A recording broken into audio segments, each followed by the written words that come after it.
জাতীয় ঐক্যমত্য কমিশন রাজনৈতিক দলগুলোর সঙ্গে আরেক দফা বৈঠকের পর শিগগিরই জুলাই সনদ চূড়ান্ত করার পরিকল্পনা করছে।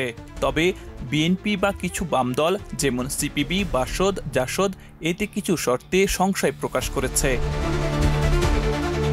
বাম দলগুলো মনে করে সংবিধানের 4 মূলনীতি জাতীয়তাবাদ, সমাজতন্ত্র, গণতন্ত্র, ধর্মনিরপেক্ষতা এই সনদে অপরিবর্তিত থাকা উচিত। তারা কমিশনের খসড়ায় পাঠানো সংশোধনী নিয়ে তাদের মতামত জানিয়েছেন।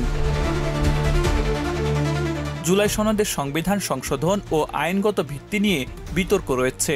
বাম দলগুলো মনে করে সংবিধান সংশোধনের একমাত্র এখতিয়ার নির্বাচিত সংসদের। তারা ক্ষুব্ধ যে বর্তমান খসড়ায় অন্তর্বর্তী সরকারের মাধ্যমে এসব কাজ সম্পন্ন করার রূপকল্প দেখানো হয়েছে।